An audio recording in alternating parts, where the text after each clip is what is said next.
They say the last bell that ever rang in Ash Hollow was made without a clapper, forged in guilt, raised in fire, and silenced by death.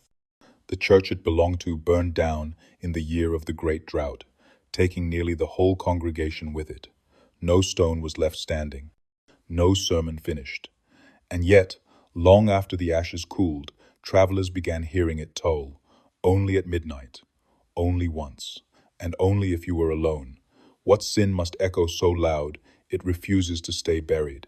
The traveler's name was Elijah Moore, a widower with a crooked spine and a quiet disposition, the kind who took back roads and left little behind him. He was headed south when a broken wheel forced him to stay the night in Ash Hollow, a town not found on most maps and not fond of strangers. The inn was little more than a sagging porch and a single candle burning behind warped glass, but it offered shelter and a bowl of stew that tasted faintly of ash. That night, as the clocks neared midnight and the dogs went silent, Elijah sat awake by the window, listening to the creak of pine and the far-off cry of whippoorwills. Then it came, a single, distant bell. It rang once, sharp and cold, as if struck by a hand that no longer bled. Elijah stood, frowning. It sounded old, older than the town itself, and far too deliberate. He asked the innkeeper the next morning where the church was, thinking perhaps he might attend Sunday service out of curiosity or guilt. The innkeeper didn't answer right away. She only looked at him with something like pity, or was it warning? "Ain't no church," she said finally, pouring weak coffee into a tin cup. "Not anymore." Elijah, being a man who'd buried more people than he cared to count, didn't press, but something in him itched. A bell has no business ringing without a belfry. He wandered that afternoon, following where his ears thought the sound might have traveled, and found himself at the edge of a blackened clearing, where nothing grew, not grass, not moss, not even rot, just scorched earth and a strange silence, thick and pressing. In the center stood a stone base, cracked in two, with rusted hinges where a door might have once been. The shape of a foundation was there, if you squinted, a ghost of what had been. And as the wind picked up, hot and sour, Elijah felt a pressure in his chest, like a warning or a memory. He turned to leave, only to hear it again. One ring, no echo, no wind, just the hollow, impossible toll of something long dead, calling through the ash. 15 years before Elijah Moore heard the bell, Ash Hollow burned its last Sunday sermon into the dirt. The church had been old. Even then, a weathered frame of timber and stone tucked between sycamores, with crooked pews and a rust-colored cross that leaned east as though trying to escape. No one knew exactly how the fire started. Some blamed the storm that never came. Others spoke of lightning that left no scars. But the flames arrived fast, like they'd been waiting just beneath the floorboards. They say Sister Meredy was halfway through a hymn when the first scream rang out. She kept singing, eyes shut tight, not knowing half the church had already caught fire behind her. The doors warped from the heat, the windows shattered inward, and the bell, oh, the bell, never rang. It should have. That was its purpose. But no sound came from the belfry, only smoke. By the time neighbors arrived, the steeple had collapsed, crushing what was left of the roof and sealing the congregation inside. 23 souls lost, give or take a few bones no one could find. What remained of the church was buried in ash, and the townsfolk did what people do when something is too terrible to carry. They said nothing. The land was declared cursed and left untouched, not fenced, not blessed, not marked. Even the road that led to it faded beneath weeds. Over time, children forgot its name. Elders forgot how to tell the story without their hands trembling. The church faded from maps and sermons, from memory and mouth. But some said they heard humming in the trees. Others found scorched footprints near the creek that led nowhere. And every so often, someone would swear they heard a bell ring at midnight. Always once. Always alone. When Elijah asked about it, the townsfolk lied like it was scripture. "You must have dreamed it," they'd say. Or maybe thunder rolled down the valley. But Elijah knew thunder. He knew how it crawled and echoed. This sound had no echo. It had weight. Purpose, like something calling time forward. The blacksmith refused to speak of the church, even when Elijah offered coin. An old woman named Nettie spat on the ground when he brought it up and whispered, "That bell was forged for silence, not song." Only the undertaker, a man with a cough that shook his ribs, offered a word of truth. "The church is gone," he rasped, eyes cloudy and wet, "but the dead remember the hour." Elijah left him sitting by the stove, coughing into his hands, and walked back into the scorched clearing where no birds sang. He stood there, boots sinking into soft ash, and waited for the silence to move. When it did, he felt it like a shiver in his teeth. Not a sound, not a breeze, just the sense that something old had noticed him, something that didn't like to be remembered. They said her voice didn't stop, even when her skin did. Sister Meredy had been the church's heart and heat, young, devout, and full of holy fire that never sat right in the eyes of the older men. Folks called her the angel with black lungs, not out of kindness, but because her sermons could make you tremble, and her hymns felt like judgment dressed in silk. She wore white every Sunday, despite the dust and the drought. And when she sang, even the birds outside the church would go quiet, like they too were listening for something beneath the words. The night of the fire, those who lived close enough to see the smoke swore they heard singing long after the flames devoured the roof. No screams, no cries, just her voice, high and pure, floating over the crackle of burning beams and the pop of old varnish. Some said she had no fear of death. Others said she welcomed it. But those who had sat close enough to the pulpit remembered something else, how her eyes never seemed to settle on anyone living, and how she often preached as though someone else was in the room, someone unseen and older than the gospel. After the fire, her body was never found. They pulled bones from the rubble, yes, but none small enough for her frame, none with the silver cross she wore looped tight around her throat. Some believed she'd fled before the fire reached her. Some whispered darker things, that she'd started it, that her voice summoned it, that no woman could sing like that and still be entirely human. The town buried 22 and left one grave empty.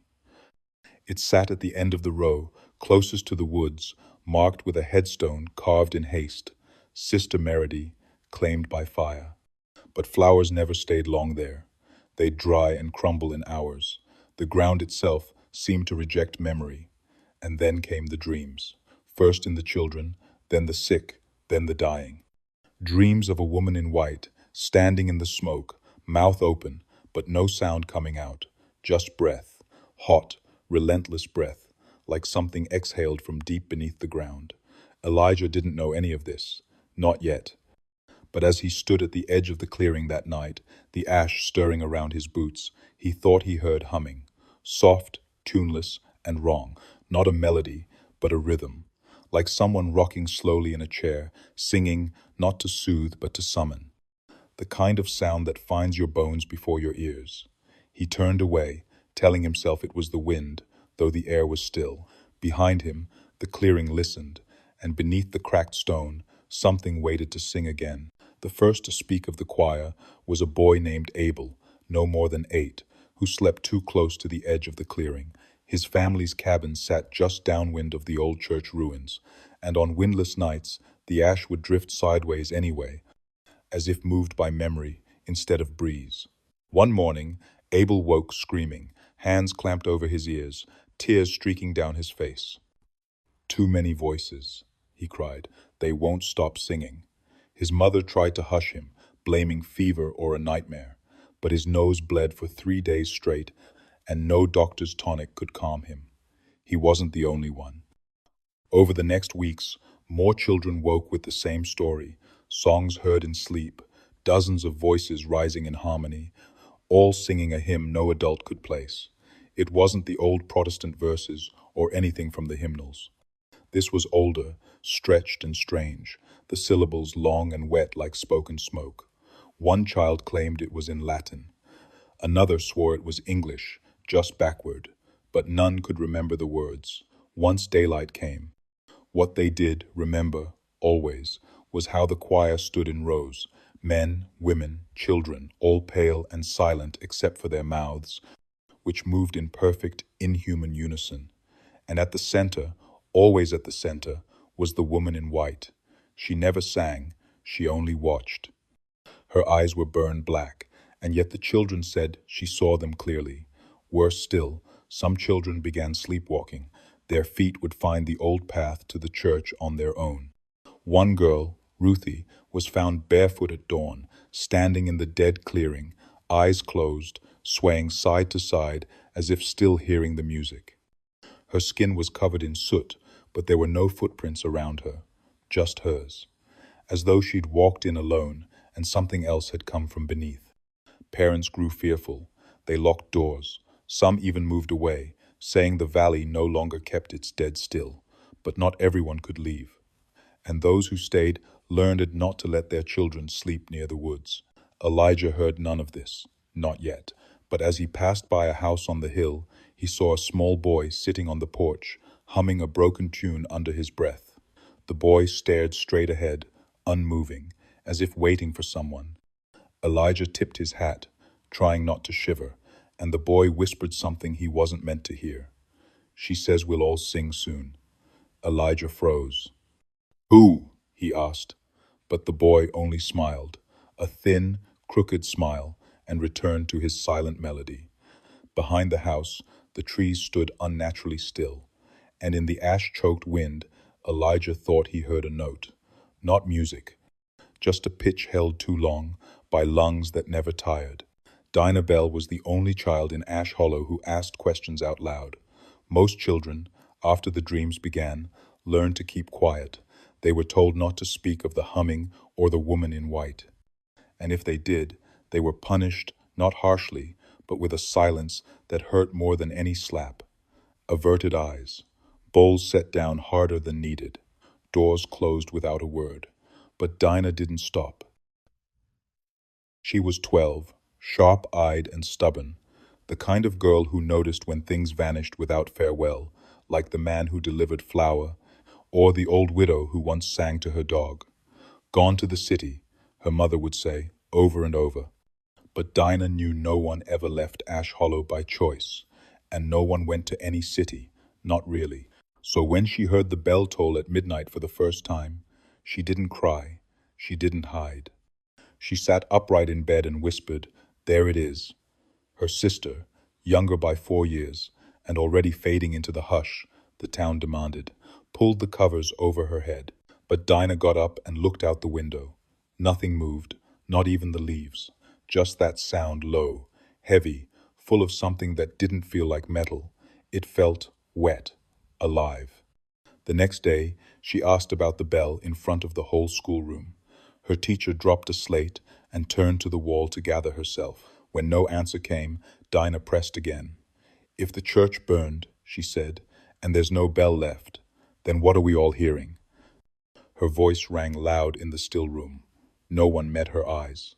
But that afternoon, her mother came to the schoolhouse and pulled her home by the wrist. She was not whipped. She was not scolded. Her mother only stared at her for a long time and said, very quietly, "Do not give the dead your breath." Dinah didn't know what that meant, but it sounded like a rule. One of many. She began to write them down, as best she could gather. Never ask about the church, never go near the clearing, never speak of the bell. Most curious of all was the way adults flinched when anyone mentioned Sunday. They called it the quiet day, not holy, not blessed, just quiet. Dinah thought of the empty grave. She thought of Sister Meredy, and one night she crept out with a lantern and went walking toward the ruins. The wind died the moment she crossed the old fence line. The ash clung to her boots like flour, fine and gray. And in the center of the clearing, something shifted just once. Not enough to see, but enough to feel. The silence bent toward her, as if it had been waiting. Watching, she turned and ran. But the next morning, ash lay across her windowsill in the shape of a hand. A woman's hand, thin, burned, and gently open, as if asking her to return. He came from the north, boots caked with salt and road dust, a preacher without a parish, and a voice like thunder caught in a bottle. The town called him Reverend Silas Clay, though no one could say who invited him. He arrived with nothing but a cracked Bible, a torn coat, and a strange hunger behind the eyes, like a man trying to outrun something that walked slower than time. They let him speak the following Sunday, just outside the edge of town, where no church dared rise again. He chose a hilltop near the old path, beneath a gnarled sycamore that leaned toward the ruins. His voice carried across the valley, full of old scripture and fire, but the words didn't feel like comfort. They felt like warning. That afternoon, he asked to see the church site. "What's left of it?" he said. What Ash refused to forget. Folks warned him, gently and with trembling hands, but he waved them off. "I've stood in places worse," he said, "and I've come out whole." They watched him go, tall and steady, a dark coat fluttering behind like a shroud. He crossed the dead field alone. For hours, nothing moved. Then, just before dusk, he returned covered in soot, his face pale, his hands shaking. His Bible was gone. His boots smoked, and when he opened his mouth to speak, no sound came. Not a word, not a cry, just breath. Heavy and wet, like something pushed through water. The doctor found no wound, no sign of fever or illness. The Reverend simply would not speak. Could not. He stayed in town another 2 nights, locked in the old parsonage, scratching lines into the walls with his fingernails. One child claimed to see him at the window, mouthing something over and over, his eyes wide with knowing. Some thought he was cursed. Others said he had heard the hymn. On the third night, the bell rang again, but this time it struck twice. 2 long, unnatural tolls that rolled through the valley like a hand dragging a nail across stone. At the second toll, every door in town swung open. Every window rattled, every mirror cracked, no matter how small. Dinah awoke in a sweat and found her own breath fogging the glass above her bed, though the night was warm. On that glass, 3 words were drawn in ash. "Do not listen." By dawn, Reverend Silas was gone. No footprints, no note. Just a torn piece of scripture pinned to the parsonage door, the ink warped by something thick and dark. No one read it aloud, no one touched it. They buried it under a stone near the creek, though the water turned black for days after. From then on, no preacher passed through Ash Hollow, and if they did, they left the same night they arrived. Silence, it seemed, had claimed its own priest. And the bell, whatever it was, had begun to count. It was Ruthie Morrow who found the first letter. She'd been picking wildflowers near the tree line when she wandered too close to the old church ruins. Her mother called her back, voice sharp with fear, but Ruthie lingered, drawn by something just beneath the surface of the soil. Her small foot struck something hard, and when she brushed the ash away, she uncovered a warped wooden plank with rusted nails bent backward, as if something had fought to stay hidden beneath it. Tucked into the dark was a bundle wrapped in waxcloth and twine. She brought it home, thinking it was nothing more than old prayers or scraps from a hymn book. But when her mother unwrapped it, she screamed loud enough to wake the valley. Inside were 6 folded letters, each written in the same slanted hand, trembling, ink faded brown like dried blood. They were dated the night of the fire. Not before, not after, the very night the church burned. And they were all addressed to the same person, Meredy. No surname, just the name alone, repeated like a spell. The town elders gathered quickly, more shaken by the letters than the fire itself. Only a few were allowed to read them. The rest stood outside the meeting hall, clutching rosaries, chewing their lips bloody. What was read inside never made it to paper again, but whispers always find air. The letters were not love notes, nor warnings of worldly danger. They were pleadings, beggings. One man had written, "Do not ring it, Meredy. For God's sake, do not let it swing." Another, "They told you it was holy. They lied. It was made to contain, not call. If it tolls again, we are undone." The others spoke of voices heard beneath the floor, of shadows that thickened each Sunday, of smoke that came before fire. One letter ended with the words, "You are not alone in there. It listens." After the meeting, the letters were burned in a silent ceremony behind the schoolhouse. No prayers, no hymns, just fire and fear. But Ruthie, who had held them in her hands, swore something else had been folded within the last one, something small and brittle. She'd felt it through the wax cloth, a fragment of bone or maybe wood, sharp and warm to the touch. Before she could show it to anyone, it was gone. The next night, she bit down in her sleep and shattered 3 teeth. When the doctor pried her mouth open, he found something lodged beneath her tongue. A thin sliver of iron, cold, blackened, and shaped like the tip of a bell's clapper. Ruthie never spoke again, only hummed, low and steady, with no tune at all, as if following something none of them could hear. Dinah heard the humming from across the road and wept without knowing why. Because deep in her bones, she understood one thing now. The bell had never needed to be found. It had only needed someone to listen. The blacksmith, Ellis Grady, was a man of iron and silence. He'd once fought in a war he refused to name, and afterward built a forge at the edge of Ash Hollow, where the trees grew thin and the wind never cooled. He was not a church-going man, not even before the fire, but he knew metal, understood its moods, its voices, and one night he claimed to see the bell. He'd wandered drunk through the valley, chasing the last echo of a hound long buried. His steps took him past the old path, through the briars and ash, and into the dead clearing where no animals strayed. There, in the open ruin, he saw it suspended from a timber that no longer existed. A great bell, black as coal and slick with something that glistened like tar. No rope hung from it, no hand could reach it, but it swayed. Not with the wind, there was no wind, but in time with his breath, as if answering his heartbeat.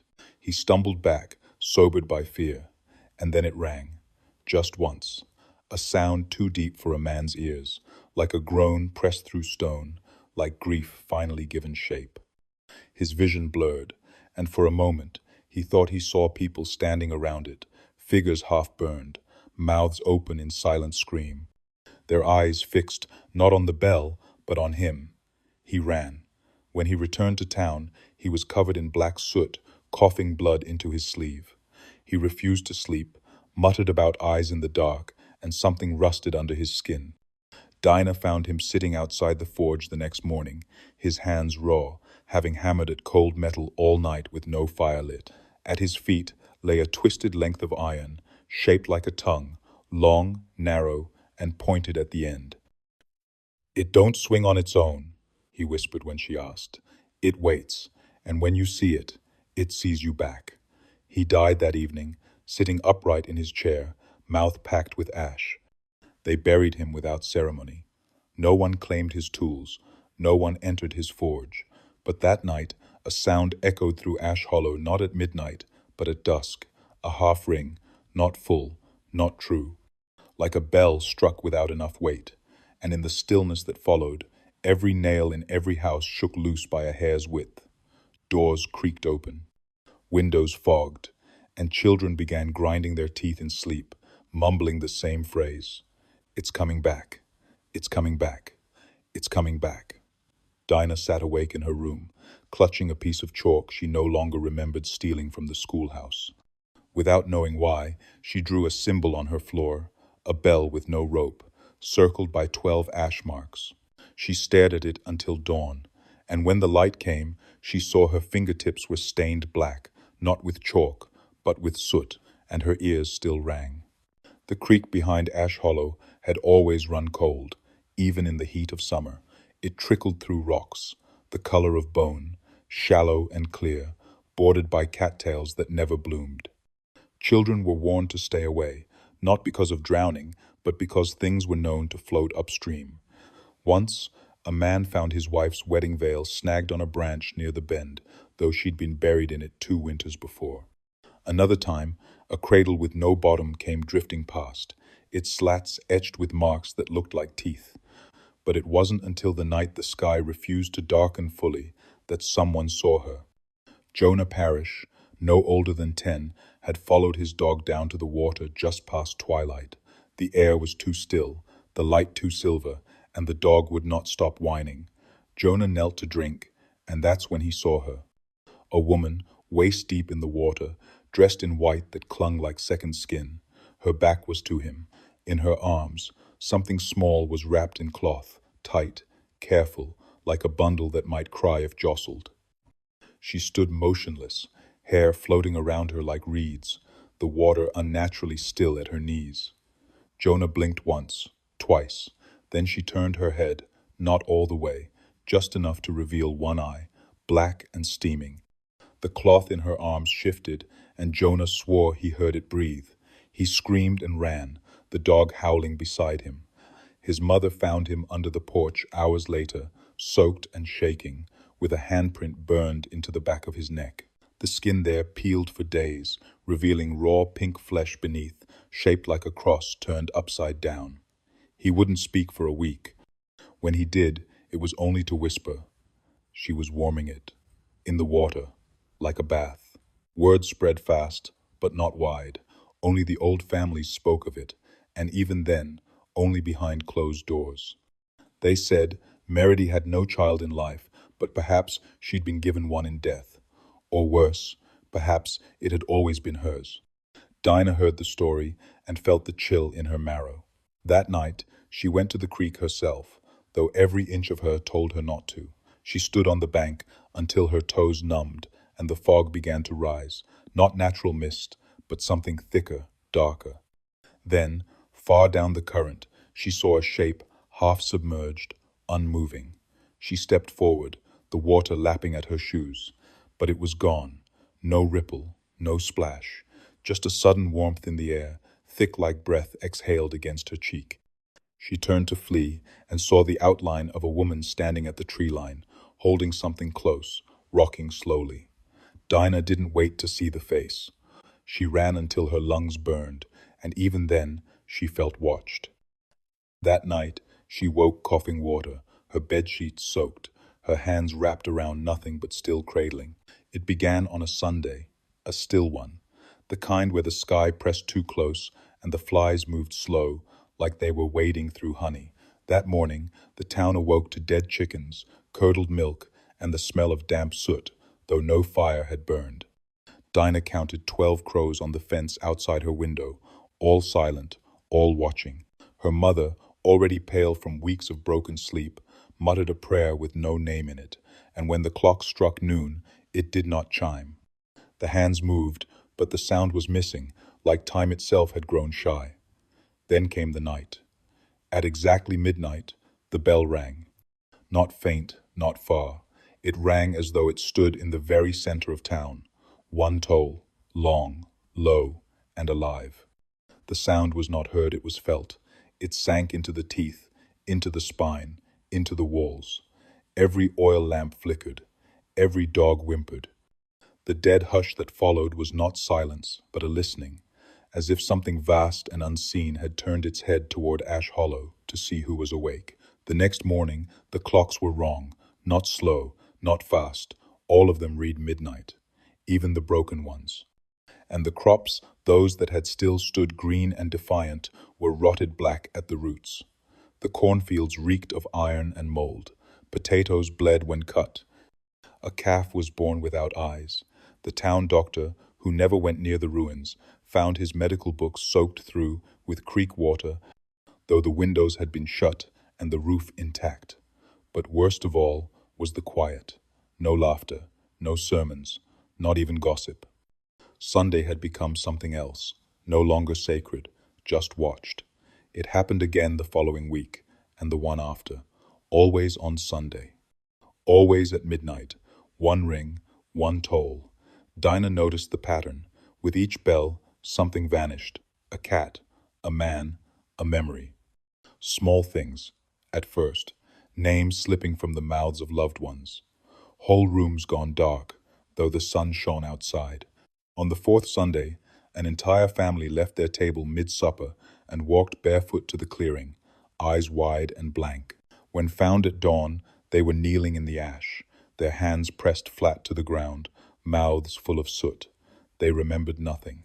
But that week, the old schoolhouse bell, long rusted and silent, was found hanging again. clean, bright, ringing once, at noon, though no one pulled the rope. Dinah stood beneath it, staring up at the clapper, which dripped something thick and red. She wiped it with her sleeve. It smelled like iron and heat. That night, she marked the calendar with a red X and waited, because something had returned to Ash Hollow. It did not speak, it did not show its face, but it rang. And every time it did, the town forgot one more thing they should have never allowed themselves to forget. It started in the churches that still stood, not in Ash Hollow. Those had long been abandoned or swallowed by vines, but in the surrounding towns where hymns still dared rise on Sundays. One by one, parishioners began reporting her. A woman in the back pew, always the last row, always alone. She never arrived with the others, and no one saw her enter. She'd simply be there when the organ started, sitting perfectly still, with her hands folded neatly in her lap, as if waiting for something older than the sermon. Those who glanced at her described the same thing. A white dress, damp at the hem, the faint scent of smoke, and hair long enough to hide most of her face.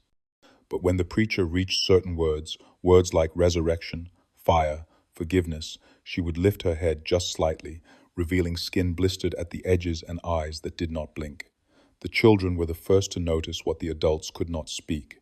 They said she moved when no one was looking, that her feet never touched the ground, and sometimes, when everyone bowed their heads in prayer, she would rise not all the way, just enough for her feet to hover and sway side to side, like listening for a rhythm no one else could hear.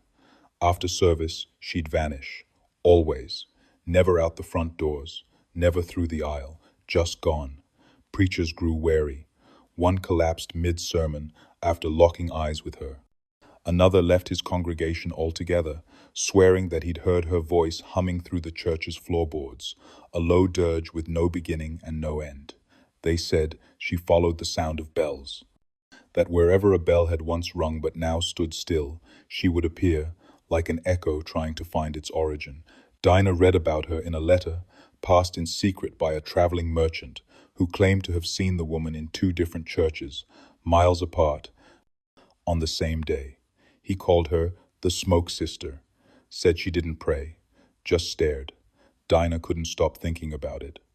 The next Sunday, she traveled with her aunt to a chapel 3 towns over one that had never burned, where the hymns were sung, clean and proud.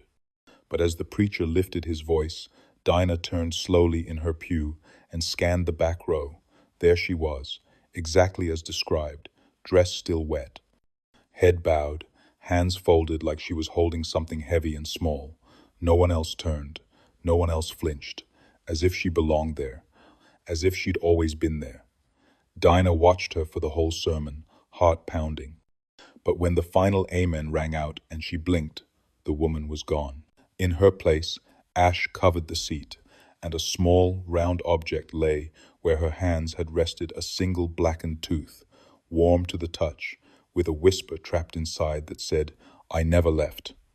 The graveyard behind the church had once been neat, if plain 23 stones in 2 crooked rows, names hand-carved and leaning. But after the fire, the land forgot how to hold the dead.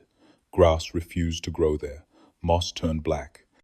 And though families laid flowers, they always withered by sundown, curling in on themselves like they'd been scalded. Most townsfolk avoided the place, choosing instead to grieve in silence or pretend their loved ones had gone elsewhere, somewhere cleaner. But Dinah couldn't stop thinking about those graves, especially the one left unfilled. Sister Meridy's marker stood furthest from the rest, blank and cold. One morning, driven by the kind of dread that no longer needed reason, Dinah returned to the burial ground before school. The sky was still gray, and the wind had a bitter taste, like iron and old wood smoke. She counted the stones. 23, as always. But something felt wrong. She knelt beside the grave of little May Fletcher, the youngest victim of the fire, only 4 when the smoke took her. The earth above the grave had sunk, not like a settling, but like something beneath had moved, shifted. She pressed her palm to the dirt and felt not cold but warmth, not alive but not at rest. That evening, she returned with a lantern and a spade stolen from behind the inn. She told herself she would only dig a little, just to be sure, just enough to quiet the voice, whispering that something was missing. She chose a grave near the back. Jacob Hollis, aged 42. He had been the bell ringer, they said, though the bell never rang that night. It took only a few scoops of dirt to hit wood, but when she reached the coffin and pried it open, it was empty. No bones, no cloth, just black ash and a single iron nail bent sideways. She checked another, then another. The third coffin she opened held a pair of shoes, men's, scuffed and half melted, but nothing else. No body, no rot. Just the faint imprint of where something once lay. She stumbled back, breath caught in her throat, the lantern flickering wildly as if afraid. She was not alone. At the edge of the cemetery, she saw movement, not a full figure, just the shift of fabric and the glint of something wet in the dark. A woman, watching, not walking, not breathing, just watching. Dinah ran. Behind her, she heard it soft, slow, deliberate. A single bell toll, not from the church ruins, but beneath the ground, as if struck from inside the earth, as if someone had found a new clapper. The next morning, the townspeople discovered that every headstone had shifted by an inch, tilted east toward the ruined church, and the grave marked for Sister Meredy had sunk overnight, as if something beneath it had finally decided to rest or rise. The gravedigger's name was Harlan Drew, a quiet man with bent shoulders and hands like cracked leather, stained from a lifetime of soil and silence. He had been the one to bury the 23, or so folks thought, lived on the edge of Ash Hollow in a sagging cabin swallowed by honeysuckle, never married, rarely spoke.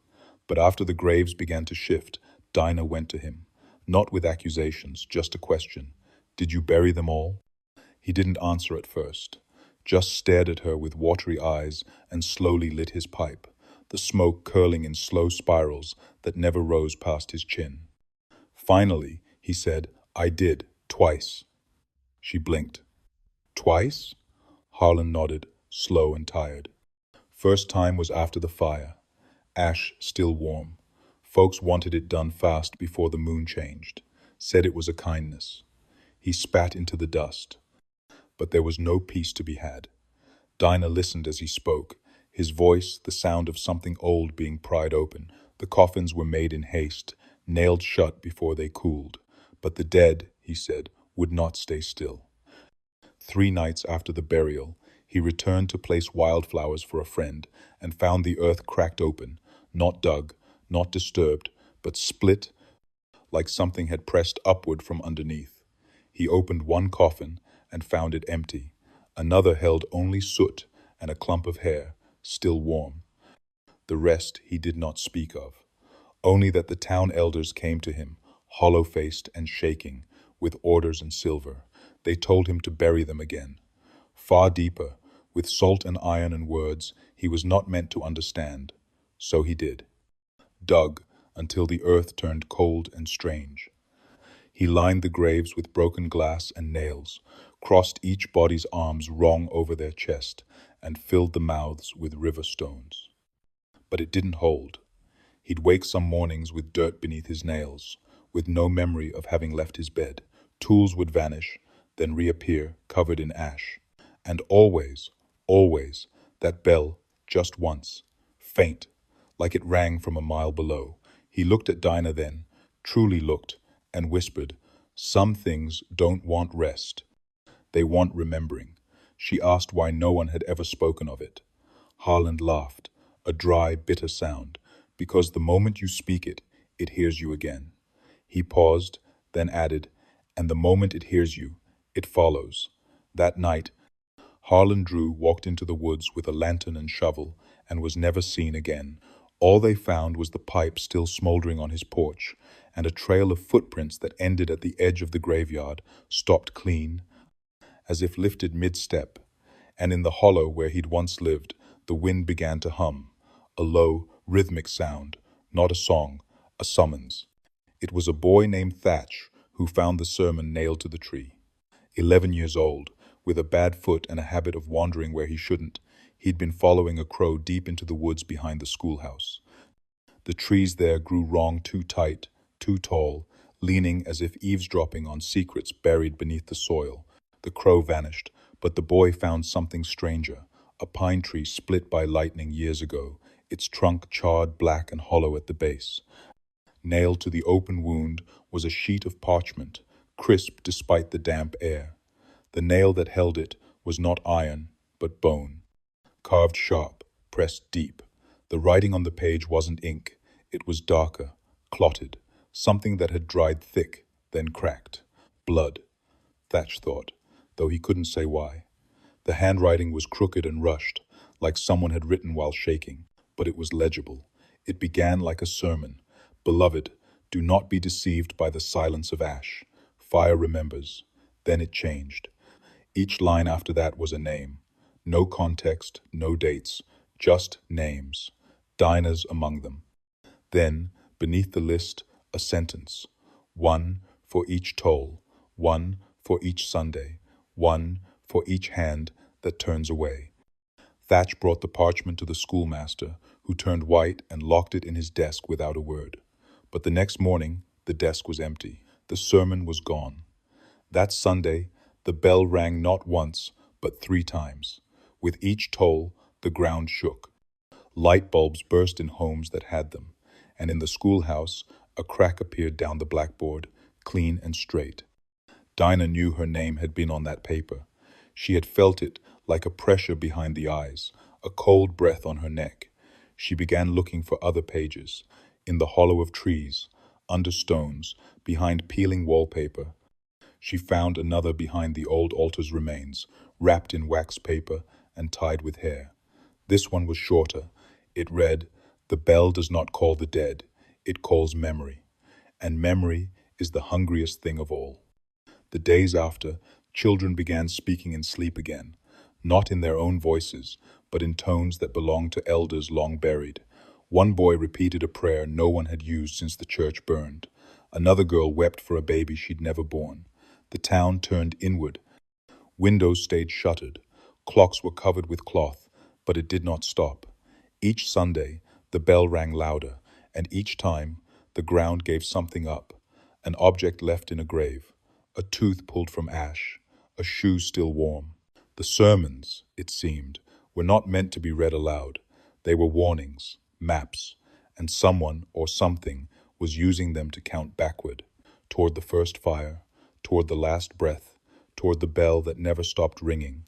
The bell tolled twice that night, and the air turned thick as syrup. Not fog, not smoke, just a wet stillness that clung to skin and breath. Dinah had been waiting for it, sitting cross-legged on her floor, the chalk symbol still faintly glowing under the moonlight through her window. She didn't know why she'd drawn it again, only that it felt like something unfinished, like a door only half closed. The first toll came slow and low, vibrating the floorboards, the glass in the panes, her ribs. But the second, felt wrong. It rang sharper, closer, as if not from the ruins, but from somewhere inside the house. Then came the whisper. It did not carry, like sound. It came as if spoken just behind the ear, where breath touches skin. Dinah turned, heart pounding, but saw nothing. Then again, her name. Not shouted, not begged, just spoken, like someone reading it off a list. She rose slowly, feet bare, and stepped into the hall. All the doors were open, every window unlatched, curtains fluttering like soft hands. She heard her name again, and another, this time not hers. "Harland," the voice said. Then, "Ruthie," then, "Abel," each name slower than the last, like the tongue saying them had forgotten how to shape them. With every name came a small sound, like nails tapping glass. Dinah reached the stairs and paused. Something was waiting below, not a figure, not quite, but a weight, like a presence pressing upward through the floor. The bell tolled a third time. She clutched the stair rail, certain that this time it had come from inside her chest. And then silence fell. Not the usual hush of night, but a silence so deep it bent the air, the kind that makes your ears ring and your teeth ache. That's when the voice spoke again, lower than before. rasped from smoke that had no lungs. Choose. Just that, a single word. It echoed through her bones, cold and old, like it had been waiting years for her to hear it. Dinah staggered back into her room, slamming the door and pressing her back to it. But behind the door, nothing knocked, nothing moved, just the whisper, still speaking names. Some she recognized, others she didn't. One name was spoken twice, and then her own, again slower this time, regretful. Like whoever whispered it had already rung her bell, long ago. The next morning, the town woke to find every mirror in Ash Hollow had turned black, not cracked, not broken, just darkened, as if painted from the inside. And across the surface of each one, faintly traced in soot, was the same word. Listened. Dinah stared at her reflection, or where it should have been, and whispered back the only word she could think to offer. Why? But the mirror did not answer. It only held her silence. And behind her, though no one was there, the sound of breath slowly matching her own. Miriam Brewer had always been a quiet girl, the kind who whispered even when no one was around to listen. Her hair was the color of smoke, and her eyes never stayed in one place long. She lived 2 houses down from Dinah, and the two had once played together, years ago, before the dreams began, and the air in Ash Hollow turned heavy with names. On the seventh Sunday, when the bell rang 4 times slow, deliberate, like a fist pounding on a sealed door, Miriam disappeared. Her father said he'd tucked her in at dusk, her breath steady, her hands folded under her cheek. But when morning came, the sheets were cold and her window open, though the nails had never been loosened. Search parties were formed, but no trail was found. No footprints, no signs of struggle. Just a small black smudge on the windowsill, shaped like an ear, pressed too long against wood. On the third day, Miriam returned. She was found standing barefoot in the schoolyard at sunrise, dressed in her nightgown, hair matted with soot. Her eyes were wide, unblinking, her lips sealed tight with wax, pale yellow, smooth, and warm to the touch as if freshly poured. The town doctor tried to remove it, but the moment he scraped it with his knife, blood ran thick down her chin, not from her lips, but from her ears. She didn't scream, she didn't cry, she only hummed, softly, from somewhere deeper than her throat. A tune no one recognized, but everyone felt. It stirred memories not their own. Some wept without knowing why. Some collapsed to their knees as if in prayer. Miriam was taken home and kept to bed, but she never moved. She sat upright, eyes fixed on the far wall, her hands constantly moving, tracing circles over and over on the bedsheet. 12 circles. Always 12. Dinah visited her on the 4th day, though no one said it was safe. She sat by her friend's bed and whispered, "Where did you go?" Miriam turned her head slowly and blinked for the first time in days. Then she lifted one trembling finger and pointed not to the window, but to the floor. Beneath the bed, something thudded once, softly. Dinah did not look. She did not need to. That night, the bell rang 5 times, each toll sharper than the last, until on the final ring, the moonlight itself seemed to shatter against the windows. Afterward, Dinah found scratches in the wood beneath her bed, 12 lines carved deep, like claw marks. And on her pillow lay a wax seal, still warm, stamped with a symbol she had seen once in a dream. A bell, split down the center, bleeding smoke instead of sound.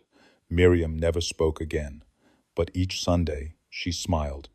And each time the bell rang, she tilted her head as if someone were whispering her name from very, very far below.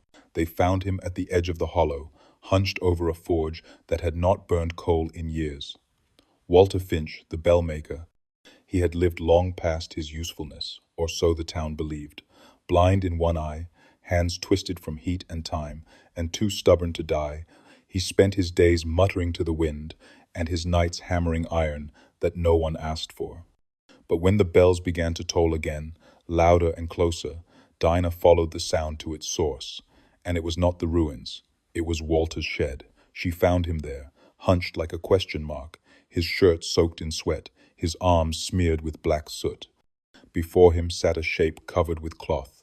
The room stank of metal, blood, and something older like water gone bad. He didn't look up when she entered, just whispered, "I told them not to use it." Dinah asked what it was. Walter finally turned, eyes glassy. The bell, the first one, the one before Meredy. She stared at the shape beneath the cloth. "You made it?" He nodded, and for a moment his face changed. Not shame, not pride, but something like grief left too long in the Sunday. "It wasn't meant for prayer," he said. "They asked for something that could hold a sound, not make one, a cage, not a call. I warned them." He reached beneath his bench and brought out a small box, wrapped in oilskin and twine. "This," he said, "was the clapper, the real one. I never gave it to them. What they used, it wasn't mine." Dinah took the box. It was light, too light. Inside was a single black shard, long and narrow, shaped like a tongue. When she touched it, her ears rang. Not loud, just a hum beneath her thoughts, like something very old had stirred.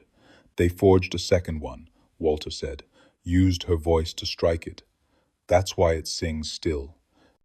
That's why it calls the dead." He coughed then, hard and wet, blood blooming in the folds of his sleeve. "I tried to melt it," he rasped, tried to break the sound. His hand shook as he pointed to the covered shape. "But it rings even in fire. It wants to be heard."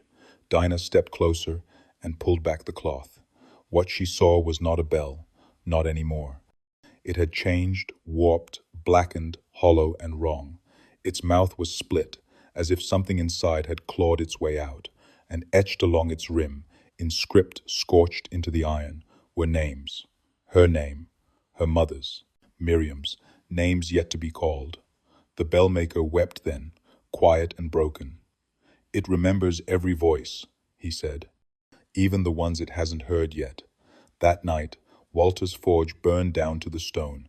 No one saw flames, no one saw smoke. Just ash in the wind, and a single toll at midnight that shook the trees bare. And the next morning, the box was gone from Dinah's hands. The ground began trembling on the 9th Sunday.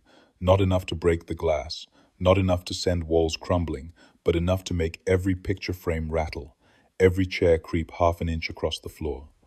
It started with the toll, 9 strikes, slow and deliberate, each one deeper than the last. Not just loud, low, so low the bones in people's jaws ached. The bell no longer sounded distant. It no longer sounded like memory. It sounded like it had returned. Dinah stood outside the schoolhouse when it began. Birds dropped from the sky mid-flight. The dirt cracked in thin lines beneath her feet, releasing a smell of copper and damp stone. The children around her fell silent, not in fear, but in recognition. One by one, they turned to face the woods. And then they listened. Not with their ears, with their teeth, with their spines, with the parts of them that remembered things they had no right remembering. The sound traveled underground. Every root in the valley bent toward it. Wells ran dry, the creek reversed. And from beneath the floorboards of homes, all across Ash Hollow came new sounds. A heartbeat not your own, a sigh without lungs, a breath that fogged glass without heat. Dinah returned home to find every clock in the house, shattered hands torn loose, faces cracked open, as if time had finally tried to flee. And on the mantel sat something that hadn't been there before, a church bulletin, yellowed and brittle, dated 15 years earlier. On it was the order of service for the night the church burned, but scrawled across the middle, over every hymn and prayer, was one word: again. That night, no one slept. Those who tried woke choking. The beds shifted on their own. Some claimed to hear laughter, others said it was weeping. Miriam sat by her window, humming that same old rhythm. Her father nailed her door shut from the outside. Dinah didn't try to sleep. She sat on the porch with a lantern and the old clapper from the bellmaker's box, now too cold to hold for long. It pulsed faintly in her hand, a warmth that came and went like a second heartbeat. Across the valley, she saw light flicker at the old ruins. Not fire, but something slower, red, breathing. And the bell rang one last time that night, one long, earth-deep tone that left cracks in the walls of every building, and in the minds of those who still tried to pretend none of it was real. When the sun rose, the church was still in ruins. But the earth beneath it was no longer still. Something moved there now, not crawling, not climbing, just waiting, as if the toll had awakened something that was never meant to sleep. The dreams changed first. They stopped being scattered shadows and whispers. They began to take form clearer now, more vivid. Children woke, gasping, soaked in sweat, their mouths full of soot. Elders mumbled old hymns in their sleep, their voices blending into harmonies that had not been sung since the church burned. And in every dream, the same melody threaded through, slow, rising, unbearable in its sweetness. It wasn't just a song, it was the song. The one Meredy sang, the one forbidden long before the fire. Dinah heard it in pieces, each Sunday, a new fragment, but on the 10th she heard the whole hymn.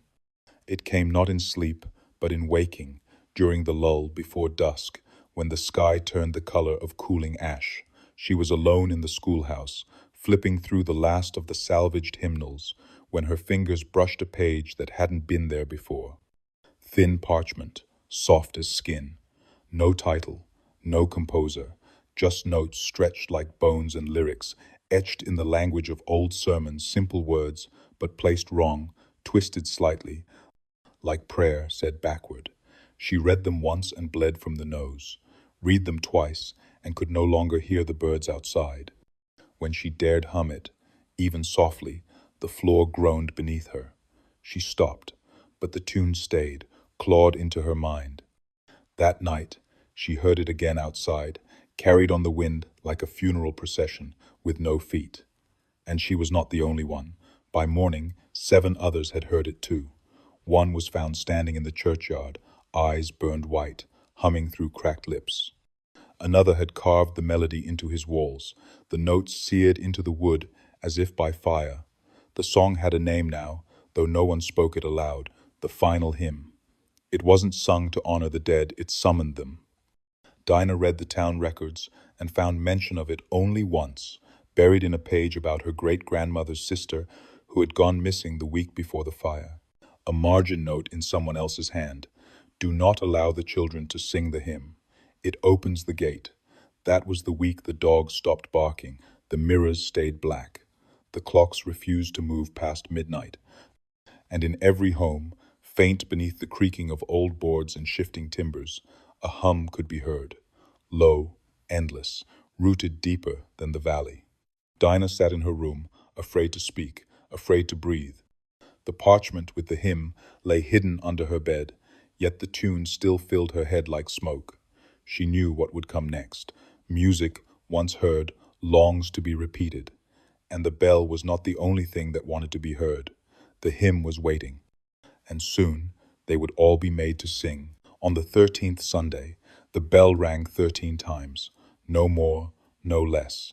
Each toll pulled heavier than the last, like something enormous had begun to shift its weight beneath the valley. The sound rolled through Ash Hollow like a tide, slow and endless, knocking pictures from walls and splitting the trunks of the oldest trees. Dinah didn't cover her ears. She stood barefoot in the field near the church ruins, arms at her sides, heart still. She had been expecting this. The 13th toll never truly stopped it, just faded into the soil, into the roots, into the blood of every person still stubborn enough to remain in town. The moment it ended, everything fell silent, but not empty, the kind of silence that presses inward, that makes your own breath feel too loud. And then came the footsteps, soft, unhurried, not from the woods, not from the road, but from underneath. One by one, they came, out of cellars, out of basements, out of places too small for people to crawl through. They emerged from forgotten corners of town like shadows cast backward, the congregation, not quite alive, not quite dead. All dressed in scorched Sunday clothes, the fabric clinging in wet black tatters. Some had mouths sealed shut, others had none at all. But all of them walked with purpose toward the ruins, toward the bell, toward the pulpit that no longer stood. Dinah watched as neighbors joined them. Not in panic, not in fear. They simply turned, faces blank, and walked eyes open, unblinking, as if hearing a voice no one else could. Even Miriam rose from her bed, wax still sealing her lips, and drifted into step with the others, her bare feet trailing soot across the floorboards. The dead made no sound, but their arrival was loud. In the trees, the birds fell silent. In the soil, worms rose to the surface and curled into knots. And from every chimney in town, black smoke spilled upward, even those without fires. It was as if the town exhaled after holding its breath for 15 years. Dinah tried to move, to speak, to call someone's name, but her voice caught in her throat, thick as honey and twice as slow. Her feet would not carry her away. They held her in place, not with force, but familiarity, as though her bones remembered where they were meant to be. She was not the only one. Across the field, children stood with hands clasped, swaying gently. Elders wept without sound, heads bowed toward the church ruins, as if in reverence, as if they had always known it would come to this. The final toll did not echo. It sank into the ground, into the heart, into the hollow places no one dared name, and beneath it all, the hymn began again, soft, sweet, inhuman. A lullaby for something that had never been born, something that had only ever been woken. They gathered at midnight, just as the 13th toll faded into the ground. Not just the dead, but the living too, drawn by a weight no one could name, as if the sound had rewritten their veins. The old church clearing, once barren and blackened, now thrummed with something new. Not life, but not rot either. A third thing, something in between. The ground pulsed faintly beneath their feet, as if a heart deep beneath the soil had begun to beat. They came barefoot and silent. No one spoke, no one had to. Dinah stood at the edge of the gathering, her breath caught like a thread between ribs. All around her, faces she knew and faces she didn't, moved through the trees, stepping into the ash with reverence. The congregation had returned. Burned skin, melted lace, scorched Sunday shoes, eyes hollow, or worse, watching. The woman in white stood at the center, hands outstretched, palms blackened and open. Her mouth didn't move, she didn't sing. She only swayed, like a pendulum hung too long. Miriam walked to her and kneeled, forehead pressing gently into the ash. Others followed, folding themselves into pewless rows, their bodies aligning as if remembering old seating charts. It was a congregation without breath. And yet Dinah could hear them, not words, something lower, more ancient, bone-deep remembering. She felt it rise in her, uninvited. The old hymn, curling behind her teeth, uncoiling from the center of her chest like smoke. Her mouth opened, but she did not sing, she only listened. Because that was all the dead ever wanted to be heard. A slow wind moved through the clearing, but it came from below. It rustled nothing, it whispered through shoes. And when it passed, the altar reappeared, not built, but revealed, a shape forming from the ash, not wood or stone, but shadow, pulsing gently.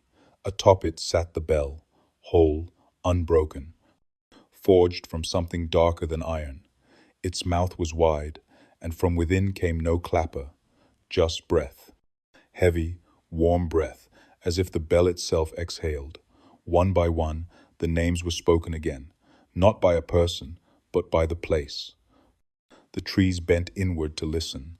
The soil vibrated with syllables. Each name landed like a knock on a door no one wanted to open. And when Dinah's came, she did not run. She stepped forward, barefoot on ash, into the center of the hollow. Her heart beat once. The bell swayed, and for a moment, just a moment, she saw it. The church, as it was, whole, lit by candles. The pews filled with smiling faces, their mouths moving in song. Meredy at the pulpit, hands raised. No flames, no fear, just worship. Then it was gone, and the clearing was empty again, but the bell remained, watching, waiting, and the altar beneath it was warm. The air didn't change, the sky didn't split, no lightning struck, no voice from on high, but Dinah knew the choice had come. The bell stood before her, its surface shifting like smoke frozen in iron. Behind her, the congregation waited, not impatient, not cruel, just still, as if they'd seen this moment before, long ago, and had been walking toward it ever since. The woman in white did not speak. She simply lowered her arms and stepped back, leaving the altar bare. Dinah understood without words. The bell needed one more touch, one more voice, not to be rung, but to be answered. All around her, time held its breath. The trees leaned in. The wind bowed low. Dinah stepped forward and placed her hand against the bell's mouth. It was warm, not like fire, like flesh.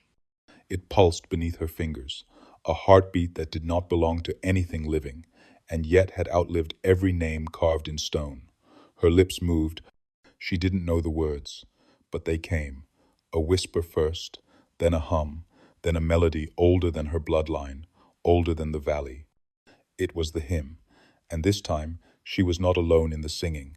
The congregation joined her not with mouths, but with presence, with memory, the kind that clings like smoke and never lets go. The bell did not ring. It breathed, and with its breath, the clearing changed. The ruins dissolved like dust in rain. The church stood tall again, real as bone. The pews gleamed, the pulpit rose, candles flickered without flame. She was inside, just as she had seen. The doors shut behind her, softly, without cruelty, a seal, not a trap. And the choir began. She turned and every face was there. Ruthie, Harland, Miriam, even the bellmaker, his eyes finally clear. They sang, not in pain, but in purpose. And Dinah understood. They had never wanted escape. Only witness, only a voice to remember. She stepped to the pulpit. Her hands did not shake. The hymn rose around her like wings made of ash. The bell watched, silent now, satisfied. At the edge of Ash Hollow, the earth stilled. The wind calmed. The cracks in walls sealed overnight. The townsfolk who'd forgotten began to remember names they had buried, songs they had silenced. But the bell no longer rang. Its voice had been answered. Inside the restored church, no doors opened, no windows glowed. But sometimes, just before dawn, passers-by claimed they heard music soft, sorrowful, and strange. A woman's voice, leading a choir of those who should not have survived the fire. And always, just as the sun rose, a final note would echo, too low to place, like a toll buried beneath time, one that did not call the dead, only kept them company. Comment the oldest town in your country, and if you want more stories that whisper long after the screen goes dark, like and subscribe to The Black Chapter.